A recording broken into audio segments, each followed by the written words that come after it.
Lee Anderson is destroyed by guests on immigration on GB News. Probably 80 to 90% of these people coming across on boats, young men. Pull factors. Labour market. Deliveroo economy.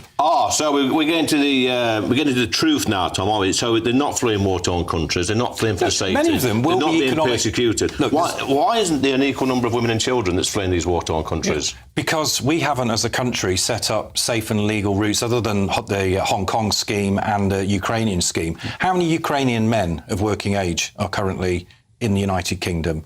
Because we've set up a formal scheme in order to bring those Ukrainian... Well, it's well over 80,000, I think. Yeah. I mean, Paddy, you'll probably know the exact figures. Yeah. But just coming back to your question, because I will answer it. I mean, you asked the question, where do these people go? Yeah. And the truth is, at the moment, we can't change the fact they are here, 100,000 that are undocumented, that have come over since Rishi Sunak went down the blind alley that is the Rwanda scheme. And they're costing us £8 million a day in hotels. Yep. They can't work. If they have healthcare needs, we have to give them their healthcare needs. Yep. That's just being a civilised country. And on your point, actually, about what's going on in northern France, I mean, I've been there, and you see, actually, you know, frankly, the way the French treat the migrants, there's no wonder they want to get on a boat. Because they won't claim asylum. I've been there. They're not putting those people in forced fire hotels. I've been there as well. And the reason they're in the tents, living on pallets in northern France, is because they refuse to claim asylum in France. Yes. I'll leave the final word, Paddy, on this one. Turnbacks in the Channel, would that work? Would that be a deterrent? That would be problematic under the current legal framework on international law, because... And this is the thing, I keep, I've mentioned it in Parliament many, many times. What happens if we ignore international law and just do it?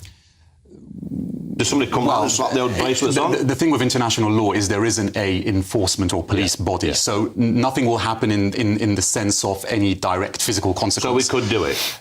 Clearly, it seems that the intention to implement some strict policy on MPs having second jobs hasn't gone through very quickly or at all, seeing as though Lee Anderson, the newly anointed Reform MP, is seen on GB News talking about immigration. I genuinely feel sorry for anyone who has to appear on this show, especially as a guest, and even more so for anyone trying to explain anything more difficult than opening a bottle of water to Lee Anderson. Two guests tried to do that, and you could see their frustration on their faces, having to deal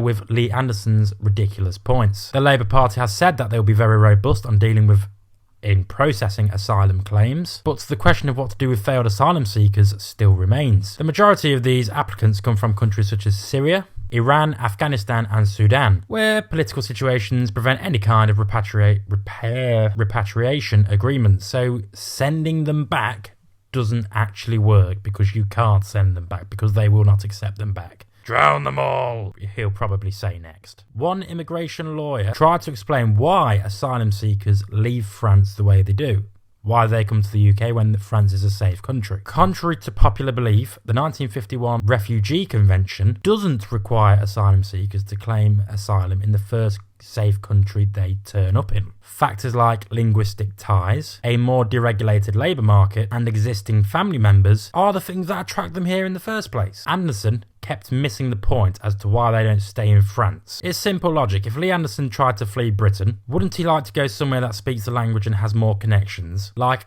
Ireland over somewhere like France? But he struggled to understand this. The conversation continued over why there are more men than women and children throughout the asylum-seeking system. The answer is that more dangerous journeys crossing the channel in the first place is apparently more survivable for men than it is women and children. Apparently they don't have equality over there, just over here. A man is not equal to a woman over there, just over here. And it's also because we haven't set up any safe routes, such as the ones that we've done for Ukraine, Hong Kong and Afghanistan. Lee Anderson's approach to just send the boats back, which is part of the Reform UK's manifesto sent through many people's doors, is typical. But under international law, forcibly returning asylum seekers back to the country that they came from would make UK a pariah state. Despite no physical enforcement, the consequences of ignoring international law would be severe, damaging the UK's reputation, leading to sanctions and overall boycotts. It is baffling why anyone would vote for Lee Anderson, given his inability to grasp basic concepts like the rule of law. The repercussions of breaking international law just to fuel short-term gains would be catastrophic. We all know this. But anyway, let me know what you think in the comments. I've been Jake from Just Jake, as always. And as always, Make love, not war, because the UK will not take you. We will turn your boats around, you petty peasants.